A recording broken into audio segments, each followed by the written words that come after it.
Praise the Lord. நல்ல ஒரு நாளை ஆண்டவர் கொடுத்தக்காய் நாம் ஸ்தோத்திரம் செய்வோம். இந்த கால நேரத்தில் ஆவியானவர் நம்மோடு பேசுகிற வேத பகுதி 73ஆம் சங்கீதம் 24ஆம் வசனம். Psalms 73 verse 24. உம்முடைய ஆலோசனையின்படி நீர் என்னை நடத்தி முடிவிலே என்னை மகிமையில் ஏற்றுக்கொள்ளுவீர். ஆமென்.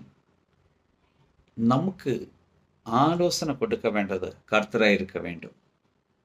நம்முடைய இரட்சகர் மீட்பெருமான நமக்காக உயிரை கொடுத்து மரித்து உயர்த்தெழுந்த அந்த இயேசு கிறிஸ்துவானவர் நமக்கு ஆலோசனைப்படி, அவருடைய ஆலோசனைப்படி நடக்கும்படிக்கே நம்மளை நம்ம ஒப்பு கொடுத்தால் இன்றைக்கு நீர் அனுபவிக்கிற அந்த வேதனை துன்பங்கள் உன்னை விட்டு விலகி போயிடும். நம்முடைய வாழ்க்கையுடைய ஆலோசனைக்காரன் கர்த்தராய் இருக்க வேண்டும். அப்படி இருக்கிறதான் நாம் சித்த யோசித்து பார்க்கலாம். அது மட்டும் இல்லை, முடிவிலே என்னை மகிமையில் ஏற்றுக்கொள்ளுவீர். அந்த மகிமையின் பிரசன்னத்திலே அவரை ஏற்றுக்கொள்வார். உன்னை சமூகத்தில் சிறகில்லாமல் பறக்கிறேன்னு சொன்னது போல அந்த வல்லமைக்குள்ள நிரம்பும் போது எல்லா காரியங்களும் கர்த்தர் வாய்க்க செய்வார். அதுக்காக நம்மளை நம்ம ஒப்பு கொடுப்போம்.